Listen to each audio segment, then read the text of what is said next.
ԿՊ-ն չի եկել, Աստված իրանց համերաշխություն տա։ Գուցե հանուն համերաշխության Գյումրու նորընտիր ավականու առաջին նստաշրջանի երկրորդ նիստում մի փոքր ուշացումով, բայց ԿՊ խմբակցությունը Սարիկ Մինասյանի գլխավորությամբ ներկայացավ։ Ընտրվեցին քաղաքի ղեկավարի երկու տեղակալները, ներկայացված երկու թեկնածուներն էլ կոմունիստական խմբակցությունից էին։ Առաջին տեղակալը ընտրվեց Ավետիս Առաքելյանը, հաջորդ տեղակալը Գագիկ Մանուկյանն է։ ԿՊ-ն երկուսի քվեարկության դեպքում էլ ցերմպա մնաց։ Արգացիական պայմանագրի խմբակցություն ցերմպա 13։ Բայց բավարար քվե ապահովվեց 4 ուժերի կողմից։ Շնորհակալություն եմ ուզում հայտնել հատկապես ցերմպաներին։ Ավելի պարտավորեցնող է ձեր ցերմպա լինելը, ես ուրախ եմ եւ շնորհակալ եմ բոլորից վստահության համար։ Ամեն գիտելիքս, ջանքս ներդնելու եմ հանուն այս պատվաբեր պաշտոնի եւ հանուն մեր քաղաքի եւ գյումրեցիների։ Վերջիններս պետական ապարատում աշխատելու եւ կառավարելու փորձ ունեն, բայց Ղուկասյանի խոսքով անկախ այն բանից, որ առաջին տեղակալը փեսան է լինելու, միևնույնն է խստապահանջ ու հաշվետու աշխատանք է սպասվում։ Ուրեմն այնպես գիտեցեք, որ ես շատ խիստ եմ լինելու յուրաքանչյուր հարցի վերաբերյալ։ Սարիկ Մինասյանը բացառեց համագործակցությունն ու կոալիցիան կոմունիստական կուսակցության հետ։ Ես ուր կոմունիզմը ուր։ Անկախ քվեարկություններից կոմունիստների հետ ընդհանուր հայտարարի գալու մասին եւս նշեց, որ չի պատկերացնում։ Ճիշտ ասած, այդքան շատ ծանոթ չեմ, հոկտեմբերի գետ չեմ եղել։ Իսկ հաշվի առնելով այսօրվա քվեարկության արդյունքները, արդյոք այն մտքին է, որ կառավարման ճգնաժամ կլինի, պատասխանեց։ Տվյալ ձևաչափով ձևավորված իշխանությունը սկսի ճակեր տալ, երբ սկսեն բախվել արդեն անձնական եւ քաղաքական շահերը, որը ես անխուսափելի եմ համարում։ Բայց օրինակ այսօրվա քվեարկությունը այդ մասին հուշում էր, այսօրվա քվեարկությունը այդ մասին հուշում է, ճաքեր լինելու են։ Տեսեք, այսօրվա քվեարկությունները այդքան մեծ էական նշանակություն չունեցող քվեարկություններ են։ Օրակարգային 12 հարցերից էին մշտական հանձնաժողովների նախագահներ ու տեղակալներ ընտրելը։ Մյուս ուժերի կողմից ներկայացված թեկնածուներին ԿՊ-ն կողմ քվեարկեց։ Ավագանների քանակով երրորդ ուժը մեր քաղաքադաշինքը ԿՊ-ի կողմից առաջադրվող թեկնածուների մասամբ կողմ քվեարկեց։ Օրինակ հանձնաժողովի նախագահների համար ցերմպա մնացին, բայց տեղակալների մասով կողմ քվեարկեցին։ Հանձնաժողովները փոքր համակարգի մեջ հանձնաժողովի նախագահ եւս դիտարկվում է տվյալ ոլորտի իշխանությունը, այսինքն կառավարիչը, կառավարողը։ Եվ մենք շարունակելով այդ փիլիսոփայությունը, մենք ձեռնպահ ենք քվեարկել այդ երկու հանձնաժողովի նախագահների, որոնք առաջադրել էր ԿՊ-ն, բայց կողմ ենք քվեարկել մյուս հանձնաժողովի նախագահների տեղակալներին, այն դիտարկման, որ համաձայն է, որ մարդիկ աշխատեն այդ հանձնաժողովներին, այս մոտեցմամբ է եղել քվեարկությունը։ Հաջորդ նիստը կկայանա հունիսի 20-ին, բայց դեռ արտահերթ նիստ կսպասվի։ Համակարծիք է նաև իմ հզոր համայն խմբակցության ղեկավար Ռուբեն Մխիթարյանը։ Բազմաթիվ հարցեր կան, հունիսի 20-ը շատ հեռու ժամանակահատված է, էլի կարելի է ավելի մոտ դնել ու ավելի ինտենսիվ։ Մեր քաղաքախմբակցության ղեկավար Լիզա Գասպարյանն էլ առաջարկեց նիստերի մասին իրազեկումը կազմակերպել հավուր պատշաճի ու ուղիղ հեռարձակման տեսաձայնագրման տեխնիկական որակը բարելավել, ինչպես նաև քվեարկության գործընթացը տեխնիկական ու թվային դարձնելու մասին առաջարկ արեց։ Մոդելը շատ պարզ է, առաջարկում ենք ազգային ժողովի կամ Երևանի ավականու աշխատանքային քվեարկության մոդելը։ Հավելենք նաև, որ աշխատակազմի քարտուղարի պաշտոնում նշանակվել է Կարեն Մալխասյանը։ Նա եւս մասնակցում էր թիմ ընտրություններին ապրելու երկիր կուսակցությունով։ Ինք ուղղակի 5%-ը չհավաքից, ես իրան հրավիրել եմ աշխատակազմի ղեկավար, բանիմաց տղա է, խելացի անձնավորություն է։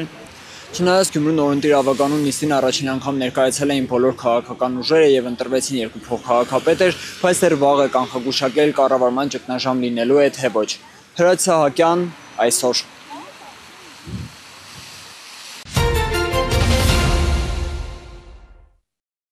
Վարչապետ Նիկոլ Փաշինյանն այսօր այցելել է Լոռու մարզ։ Առաջին կանգառը Վանաձորում էր։ Այստեղ հիմնանորոգվել է 1.8 կիլոմետր երկարությամբ Սանկտ Պետերբուրգ փողոցը։ Նիկոլ Փաշինյանը նաև բնակիչների հետ է զրուցել։ Բոլորը այսպես ավազի ունի, փոշու ունի ասֆալտ։ Դեռ չեմ կարող։ Այսինքն ասֆալտը, բարձր չեմ ասում նույն սևությամբ պետք է այն որ բարձրացնել, բայց այստեղ խնդիրը հասկանալի ոչ է։ Գոնե գիտեք ինչ այն ճանապարհները որ նոր անում են այդ ճանապարհները այսինքն փորձենք ամեն ինչը նոր ստանդարտով անել մեկը բոլոր ճանապարհները չեն կարելու սպասարկենք այդ վիճակին պահենք որը նոր դրվել է նոր արվել է դրանք անենք որովհետեւ մյուսները sense տենես մաշած են դա չեն կարող անել այսինքն որ ինչ որ դինամիկա է այն Ուրախ եմ ձեզ մեր շնացող քաղաքում տեսնելու համար պարոն վարչապետ։ Դժգոհ ենք շենացման տեմպերից։ Չէ, երևում է ահագին լավ բան, ահագին բարեփոխություններ կան։ Ես տեսնում եմ ինչը լավ է տեսնում եմ, ինչը վատ է տեսնում եմ։ Ինձ հուշելու անհրաժեշտություն չկա։ Ես եթե խնդիրներ կան, խնդիրների մասին։ Խնդիրները տնակների հարցն է։ Հիմա ասենք ձեր նկատմամբ տնակը ոնց է ձևավորվել ժողովուրդ։ Քաղաքապետարանի կողմից ասենք որ վերենք։ Երկու կատեգորիա կա, մի կատեգորիա, երբ որ պետությունը ունի պարտավորություն, ասենք երկրաշարժի հետևանքով մարդը տուն է կորցրել։ Մի րոպե, եւ երկրորդը, որը չունի պարտավորություն, մարդը ուղղակի տնակի մեջ է ապրում։ Պետության գործը այն է առաջին հերթին, ում նկատմամբ ունի պարտավորություն։ Ում նկատմամբ ունի պարտավորություն, այդ պարտավորությունը կկատարենք մենք, որովհետև հիմա ընդհանուր առմամբ կատարված է, բայց դեպքերն ի հայտ գալիս, որ օբյեկտիվ կամ սուբյեկտիվ պատճառով ֆիքսված չի դեպքը։ Ում նկատմամբ չունի պարտավորություն։ Սա մենք պետք է հստակ տարբերակենք, որովհետև երկրում շատ խնդիրներ կան, այդ թվում բնակարանային եւ այլն, մենք պետք է հստակ հասկանանք, ում նկատմամբ պետությունը պարտք ունի եւ ում նկատմամբ պետությունը պարտք չունի։ Նրանց նկատմամբ ում նկատմամբ պետությունը պարտք չունի, այդտեղ մենք առնվազն այդ բանաձևով անելիք չունենք։ Վանաձորի Խաչատուր Աբովյանի անվան դպրոցում կառուցվել է մարզադահլիճ։ Պետական բյուջեից հատկացվել է 224 միլիոն դրամ։ Ընթացքի մեջ են նաև դպրոցի հիմնանորոգման աշխատանքները։ Երկրորդ հարկում դասահարվում, առաջի հարկում վերանորոգվում։ Իմասան հանգույցները փոխվել է, դռները փոխված է որոշ տեղերում, մարտական արդեն փոխվել է, այո։ Դեռ հատկացան փոխելների պես կանենք, փոխենք այս պակետը կամանենք, նրանք ինչ կբաղացնենք, ինչ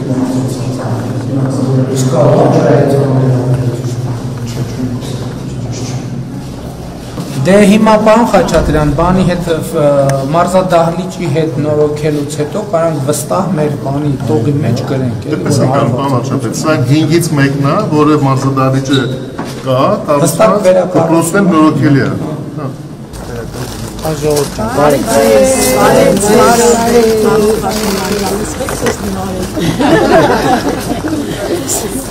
Նիհարելը, երբ որ մարդ նիհարում է, այդ լավ է, ոչ թե Մենք խոսում ենք ամբողջ Պետերբուրգից տնական ավանի բնակիչների կողմից։ Նույն տնական ավանի։ Ես հեղափոխությունից հետո YouTube-ը ասում եմ, ես բնակարան պետք է ունեմ։ Պարոն Ղազարյան, դուք գալիս տնական ավան, ես ձեզ մի բան ասեմ։ Հեղափոխության իմաստն ու նպատակը երբեք այն չի եղել, որ մարդկանց տներ բաժանի։ Հեղափոխության նպատակն եղել է այն, որ մարդկանց աջակցի, օգնի, դրթի, դնի վիճակի մեջ, որ մարդիկ իրանք աշխատեն, վաստակեն, պետության հարկերը վճարեն եւ իրանք համար բնակարան ձեռք բերեն։ Սուբվենցիոն ծրագրով ավարտվել են Վանաձորի թիվ 8 մանկապարտեզի կառուցման աշխատանքները։ Ծրագրի ընդհանուր արժեքը կազմում է 306 միլիոն դրամ, որից 214 միլիոն դրամը հատկացրել է կառավարությունը։ Հա, այս ճաշարանի բլոկը։ Միացրած ջուրը բանը։ Մշտական է ջուրը, թե։ Խոհանոցն է։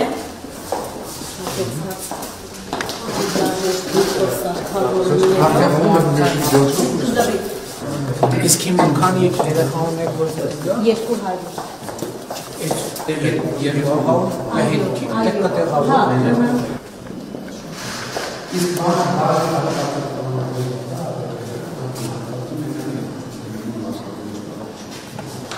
Միապես հանդես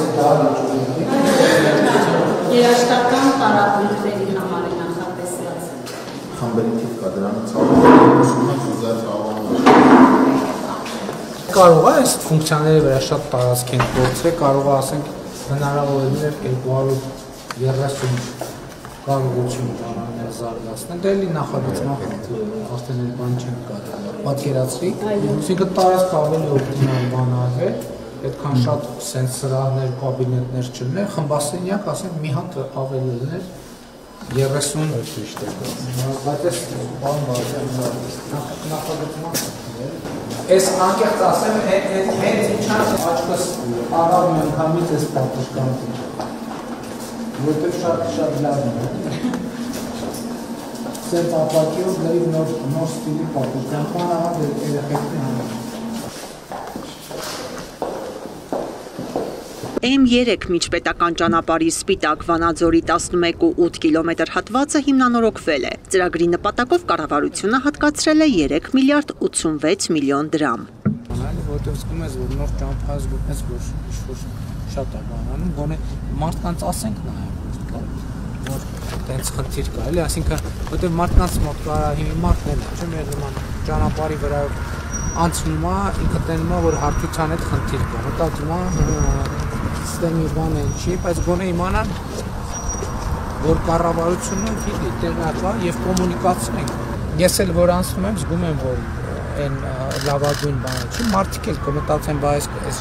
կառավարությունը չի տենում սա։ Ընկերությունը թող լավ սարքի, իր ռեպուտացիոն պրոբլեմ է, բայց գոնե մարդիկ կիմանան, որ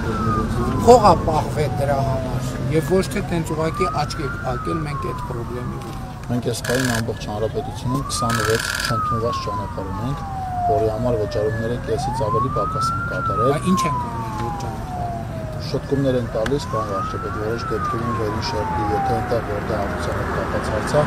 արտադրում են շինարարում վերին շերտ տեղադրել։ Դե իմ ասածն է, նա տեսեք 26 ճանապարհ, այդ 26 ճանապարհի վրայով մարդիկ են անցնում, եւ մեկ ազգում են, որ այս ճանապարհի հետ ինչ որ մի բան են չի։ Իրանք չգիտեն, ճանապարհը շինարարությունը ավարտվել է կամ այդ պահին, իրանք չգիտեն։ Իրանք մտածում են, հա, ուրեմն այլ իրար մեջ ինչ-որ բան են արել, ծածկադում։ Դնենք իրազեկենք ակտիվ, թվում է թե ճանապարհային դեպարտամենտը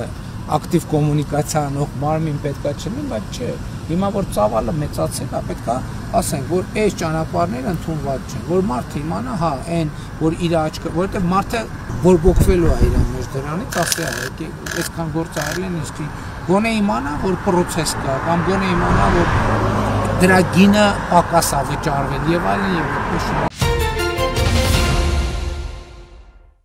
Կներդրվի մարզային բժշկական կենտրոնների կառավարման նոր մոդել։ Կառավարության որոշմամբ բուժ կենտրոնները կանցնեն առողջապահության նախարարության ենթակայության տակ, դրանց թիվը 52-ն է։ Մինչև այս որոշումը բուժ հաստատությունների ղեկավարման լիազոր մարմինը մարզպետարաններն էին։ Սա մեկնարկային կետն է մեր հաջորդիվ կառավարման ռեֆորմների, ընդհանուր մեր պետական բժշկական կենտրոնների։ Գործող օրենքի պահանջն է, որ բուժ կենտրոնը ղեկավարի բժշկական կրթություն ունեցող անձը։ Մոտեցումն ըստ նախարարի փոխվում է ամբողջ աշխարհում։ Գլխավոր բժշկի ինստիտուտից առանձնացվում է ֆինանսատնտեսական վարչական կառավարման հատվածը։ Ոլորտը կարգավորող օրենսդրական նախագիծը շրջանառության մեջ է։ Բժշկական կենտրոնների տնտեսական խոշորացումը, ոչ ֆիզիկական, այլ զուտ տնտեսական, կազմակերպահիրավական, բերում է նաև կառավարման ստանդարտացման, բերում է շատ ավելի բարձր պահանջների ներդրման։ Այս փոփոխություններն էլ կնպաստեն, որ մեր բժշկական կենտրոնների ծախսարդյունավետ կառավարումը բարձրանա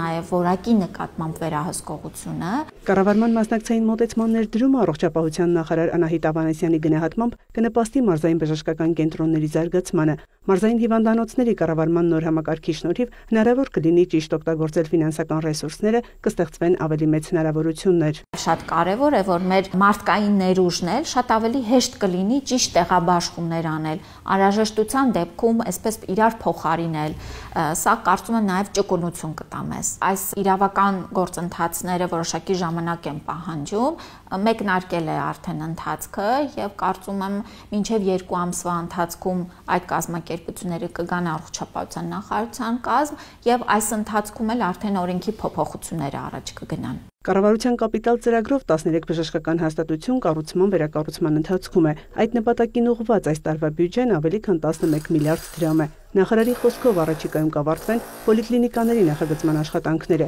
Կկառուցվի 8 պոլիկլինիկա, կվերակառուցվի Գյումրիի պոլիկլինիկան։ Հատուկ նախագծով նորոգման միջոցով կպահպանվի շենքի պատմամշակութային տեսքը։ Կարևորը ծրագրերն են։ Եթե այս ամենը անում ենք, բայց այդ մեր բժշկական ծառայությունները հասանելի չեն մեր բնակչության համար, ապա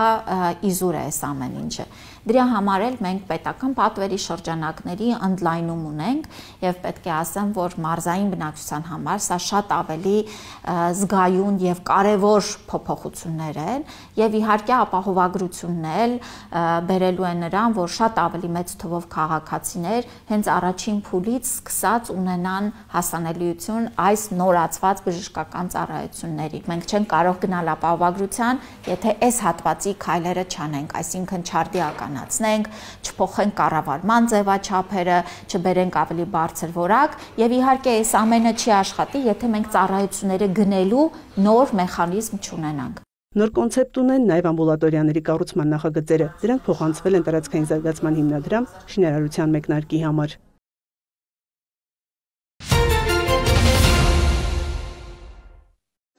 Գույների հետ իմպրովիզներ անել, նոր երանգներ ստանալ Արինան սիրել է միշտ։ Դեռ մանկուց որոշել էր դպրոցից հետո դիմահարդարման դասընթացների գնալ, մասնագիտանալ։ Ես սիրում եմ մարդկանց լավ տրամադրություն տալ, իմ փայլուն գույներով, գեղեցկացնել իրենց ավելի, արտահայտիչ դարձնել իրենց դիմագծերը։ Դասընթացների կուրսը, որ սկսեց Ստեփանակերտում, պատերազմի օրերին անավարտ մնաց։ Բռնի տեղահանությունից հետո տևական ժամանակ թևաթափ էր, որևէ նոր բան նախաձեռնելու մոտիվացիա չուներ։ Եվ ընդամենը 1 ամիս առաջ վերադառնալով սիրելի զբաղմունքին, ընկերական նոր սրտաբաց միջավայր շփիտը վերագտել է։ Գոհ եմ մնում իմ աշխատանքից, ես էլ ինձ ավելի լավ եմ զգում։ Լեռնային Ղարաբաղից բռնի տեղահանված մեր հայրենակիցների զբաղվածության ապահովման պետական ծրագրով է Արինան գեղեցկության այս սրահում դիմահարդարման եռամսյա պրակտիկա անցնում վարձատրվող, որից հետո նաև նույնաժամկետ աշխատանքային պայմանագիր կունենա դարձյալ ծրագրի պահանջով։ Կարճ ընթացքում նրան եւ կոլեկտիվն է սիրել եւ հաճախորդները նրանց գոհունակությունից թևեր է առնում, հետո երազանքներ պահում։ Պլաններում ունեմ, հետո իմ ստուդիան ունենամ, հիմա թվում է տենց անիրական, բայց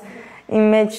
ուժը կա, որ ես հասնելու եմ դրան։ Սրահում որպես մատնահարդար աշխատող Մելինեն էլ Մարտակերտի շրջանից արդեն հասցրել է զբաղվածության նույն ծրագրով այստեղ պրակտիկա անցնել, 0-ից նոր մասնագիտություն սովորել։ Փորձաշրջանի եւ ժամանակավոր եռամսյա աշխատանքային փուլը հաջող ամփոփելով հիմա աշխատանքային անժամկետ հարաբերությունների մեկնարկային փուլում է։ Կես տարում սովորել եմ այս գործի նրբությունը։ Շատ հաճախորդներ դարձել են մշտական հաճախորդներ։ Տնօրենը առաջարկել է, որ մնամ հիմնական աշխատող։ Գեղեցկության սրահը մոտ 2 տարի առաջ է Նարինեն բացել, արդեն հասցրել վերադարձող հաճախորդների մեծ խումբ հավաքել եւ մի քանի ամիս առաջ էլ որոշեց թիմը մեծացնել, նոր աշխատակիցներ ներգրավեց պետաջակցության ծրագրով, որը կես տարով շահեկան պայմաններ է առաջարկում գործատուներին։ Ծրագիրը ընդառաջում է մեզ գործատուներին, այնտեղ հարկերի տեսակներ կա, որոնք հովանավորում են, ֆինանսավորում են։ Ուսուցում, պրակտիկա, աշխատանք այս 3 բաղադրիչն է ծրագրի հիմքում, որոնց համադրմամբ գործնական հարաբերությունների ձևավորման 3 մոդել է առաջարկվում։ Աշխատանք առաջարկողի ու աշխատանք փնտրողի հանդիպման ժամանակ ընտրությունն արվում, թե որ բաղադրիչները ներառվեն։ Որոշում կայացնողը գործատուն է։ Ուսումնառության ընթացքում պետությունը կես տարի հոգում է շահառուի կրթական ծախսը, նաև կրթաթոշակի։ Պրակտիկայի փուլում վճարում է աշխատավարձ 165,000 դրամ 3 ամիս, եւս 3 ամիս էլ հարկերն է փոխհատուցում մինչեւ 50,000 դրամ։ Ծրագրի արդյունավետության ցուցիչ է նաև, թե աջակցության ավարտից հետո ժամանակավոր աշխատանքային պայմանագրերից որքանն են դառնում անժամկետ։ Կեսից ավելին արդեն աշխատանք են գտել, մի կարևորագույն խնդիրը լուծել ենք, մարդիկ իրենց աշխատաշուկան գտել են, զբաղված են եւ գրանցված աշխատող են, ինքնին դա նշանակում է, որ մարդկանց իրավունքները նաեւ պաշտպանված են աշխատանքային։ Աշխատանք փնտրողին եւ թափուր հաստիքի հայտ ներկայացնողին օգնում են հանդիպել միասնական սոցիալական ծառայությունները։ Ծրագրի շահառու դառնալու համար ցանկացողներն ընդհանրապես պետք է դիմեն տարածքային գրասենյակներ, որ հասցե կամենան։ Շահառու ընդհանուր թիվը 2163 հոգի մարդ է ներգրավված, բացի զբաղվածության ծրագրերի մեխանիզմով աջակցելով Լեռնային Ղարաբաղից բռնի տեղահանվածին աշխատանք գտել, նաև կա ուղղորդման մոդելը, գործատուները դիմում են տարբեր թափուր հաստիկներաբար աշխատող ներգրավելու հարցով եւ համապատասխանեցնելու պարագայում մենք ուղղորդում ենք 6374 հոգի մարդ աշխատանք են գտել նաև ուղղորդման մեխանիզմով։ Զբաղվածության ապահովման ծրագրի շահառու դառնալու միակ նախապայմանն է, որ աշխատանք փնտրողը մինչև դիմում ներկայացնելը 1 ամիս որևէ տեղ աշխատած չլինի։ Քննարկումներ կան այս պահին մեկ փոփոխության, միայն որ հնարավոր է 1 ամսյա գործազրկության ժամկետի պայմանը դառնա եռամսյա։ Պետքարտուղարության խոսնակը լրագրողների հետ ճեպազրույցում անդրադարձել է ռուս-ուկրաինական հնարավոր կարգավորմանը, թեմի Բրյուսը հայտարարել է Վաշինգտոնը հավատարիմ է խաղաղության օրակարգին եւ կշարունակի անհրաժեշտ աջակցություն տրամադրել։ Սակայն ամերիկյան կողմն այլևս չի պատրաստվում յուրաքանչյուր կանչով մեկնել աշխարհի մի ծայրից մյուսը հանդիպումները միջնորդելու համար։ Ժամանակն է, որ Ուկրաինան եւ Ռուսաստանը ներկայացնեն եւ մշակեն հակամարտության ավարտի վերաբերյալ իրենց գաղափարները։ Այժմ ամեն ինչ կախված է նրանցից, մանրամասնել է պետքարտուղարության խոսնակը։ Բրյուսը Նաև չի բացառել, որ անհրաժեշտության դեպքում Ռուսաստանի նկատմամբ կարող են լրացուցիչ պատժամիջոցներ սահմանվել։ Նա հավելել է, նախկինում հայտարարված սահմանափակումները ևս ուժի մեջ են։ ԱՄՆ փոխնախագահն էլ կարծիք է հայտնել, որ ռուս-ուկրաինական պատերազմը մոտ ապագայում չի ավարտվի։ J.D. Vance-ի խոսքով Սպիտակ տունն ուղիներ է փնտրում օգնելու Կիևին եւ Մոսկվային փոխզիջման հասնելու հարցում։ Սակայն վերջնական որոշումը պետք է լինի նրանց, Թրամփը չի կարող անել դա կողմերի փոխարեն, շեշտել է փոխնախագահը։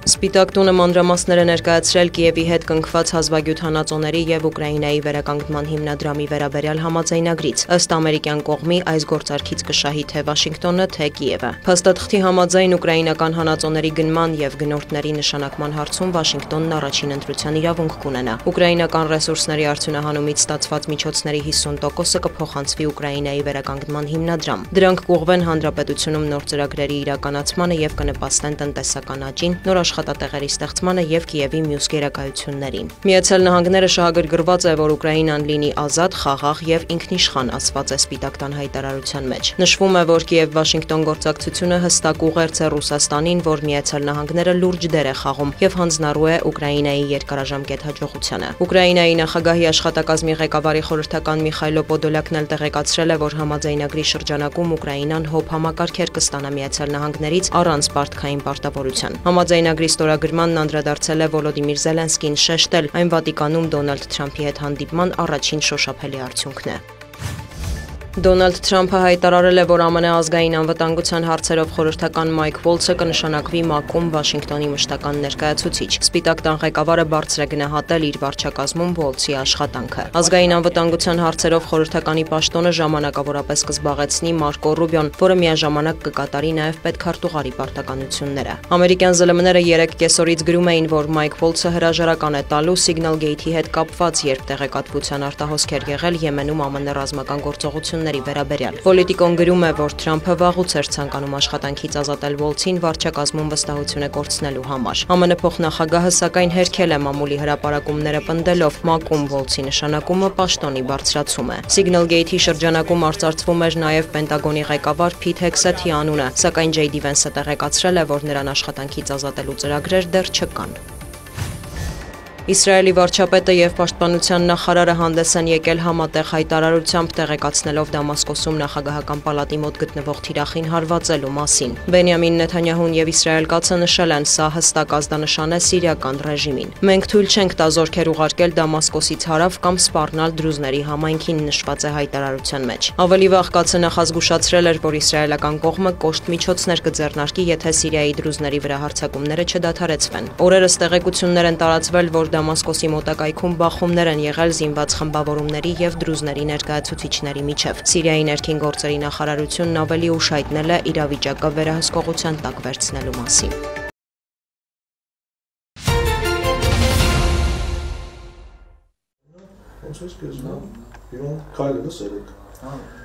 Երիտասարդը, որին այցելել է բժիշկը, ժամեր առաջ է վիրահատվել։ Կատարվել է ձախ ստորին վերջույթի լազերային աբլյացիա, այրվել է վնասված երակը։ Նախկինում Կապանի բժշկական կենտրոնում վարիկոզի վիրահատությունները կատարվում էին առանց լազերի օգնության։ Վիրահատության այս մեթոդի առավելությունը լավ է երևում թվերով։ 25-ից 30 կտրվածքի փոխարեն նոր գործիքի կիրառության շնորհիվ կատարվում է ամենաշատը 4, 2-ից 3 մմ-անոց կտրվածք։ Սա մի քանի անգամ թեթևացնում է հետվիրահատական ընթացքը։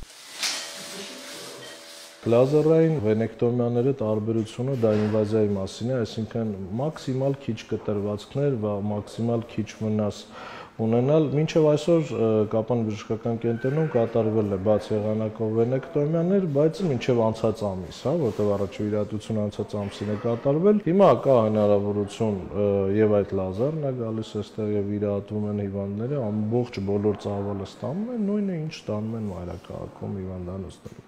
Տարբերությունը նորից եմ կրկնում, դա քիչ վնասով, քիչ կտրվածքներով, քիչ արյանկորստով եւ ավելի շուտ վիրահատությունից 4 ժամ հետո հիվանդը արդեն կանգնում է իր ոտքի վրա։ Անոթաբան վիրաբույժ Մհեր Մարգարյանը ծնունդով Կապանից է։ Ամիսը մեկ անգամ նա այցելում է Կապանի բժշկական կենտրոն, զննում տեղացիներին, այժմ արդեն կատարում վիրահատություններ։ Ասում է, այս բուժհաստատության զարգացումը չնկատել հնարավոր չէ։ Կապանի բժշկական կենտրոնը այսօր պրոֆեսիոնալ մակարդակով կարողանում է ապահովել վստահ կարողանում ասել ընդհանուր վիրաբուժության պրոֆիլը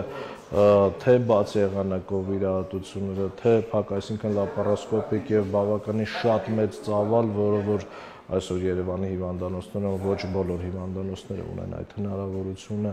Կապանի բժշկական կենտրոնում կատարում են կոնքազդրային հոդի պրոթեզավորումներ, ծնկան հոդի պրոթեզավորումներ եւ շատ բարձր մակարդակի մասնագետների կողմից են դա կատարվում։ Կապանի բժշկական կենտրոնն շատ բարձր մակարդակի դիմացնոտային վիրաբուժություն եւ ծառայություն դիմացնոտային Անոթաբանն ընդգծում է ծննդավայրի բժշկական կենտրոնի մասնագիտական կազմով ու գործիքային հնարավորություններով չհպարտանալ չի կարող։ Իհարկե կա նեղ մասնագետների պակաս, որը լրացվում է իրենց այցերով։ Շատ կարևոր է այսօր նշել, որ ընդամենը 1-2 օր առաջ Կապանի բժշկական կենտրոնի լաբորատոր բաժանմունքը ստացել է ISO միջազգային սերտիֆիկատը, որը որակավորում է, դա միջազգային որակավորում է տրվում մատուցված ծառայության մակարդակի մասին է խոսքը գնում։ Եվ ISO-ի սերտիֆիկատը այսօր Երևանում ոչ բոլոր նորից կրկնում, ոչ բոլոր հիվանդանոցները ունեն եւ ոչ բոլոր հիվանդանոցները լաբորատոր ծառայություններ ունեն։ Ամիսը մեկ անգամ Մհեր Մարգարյանի հետ Կապան է այցելում նաև սրտաբան, թոքաբան Պանկաջ Սինգը։ Նրա խորհուրդները բոլորին են ուղված՝ չափավոր ուտել, շատ շարժվել, խնդիրը նկատելու դեպքում բժշկին անհապաղ դիմել։ Մարզային այս բժշկական կենտրոնի մասին սրտաբանը եւս լավ կարծիք ունի։ Ահագին դրական փոփոխություն եմ տեսնում կլինիկայի մեջ, բանի արմով, որ անթեփ ապարատներ կան, հետազոտություններ շատացել են, դե ես էլ որպես սրտաբան եւ թոքաբան արդեն ուզում եմ այստեղ ծառայություններ շատացնենք, հələ որ մենակ ամսվա մեջ մեկ անգամ եմ գալիս, տեսնենք ոնց կստացվի, կարող է հաջորդ ամիսներին մի քիչ ավելի շատ տրամադրեմ ժամանակ այստեղ, այդ ժամանակ ցույց կտա։ Բժիշկների այցերը մարզկենտրոն այս անգամ կլինեն մայիսի 16-ին եւ 17-ին։ Խորհրդատվությունների ու վիրահատությունների համար արդեն կարելի է հերթագրվել, այցելելով Կապանի բժշկական կենտրոն կամ զանգահարելով։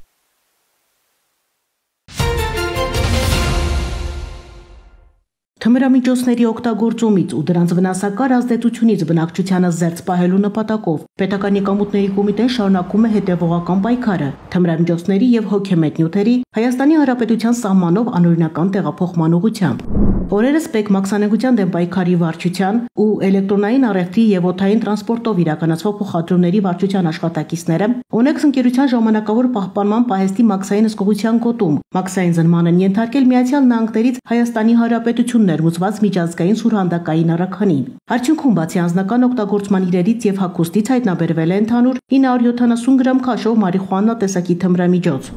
Մաքսանենգության դեմ պայքարի վարչության օպերատիվ հետախուզության բաժնի աշխատակիցների ձեռնարկած անհետաձգելի օպերատիվ հետախուզական միջոցառումների ընթացքում պարզվել է, որ առաքանու հասցեատերը այն պետք է ստանա Օնեքսի առաքանիների ստացման պահոցից։ Այդ պահոցի նկատմամբ սահմանվել է 24 ժամյա հսկողություն։ Արդյունքում Երևանի մաթեմատիկական մեքենաների գիտահետազոտական ինստիտուտի մասնաշենքից թմրամիջոցի մաքսանենգություն կատարելու անմիջական ցակած հիմնավոր կասկածով ձերբակալվել եւ ՊԵԿ մաքսանենգության դեմ պայքարի վարչություն է տեղափոխվել Հայաստանի Հանրապետության քաղաքացի Ա.Ս.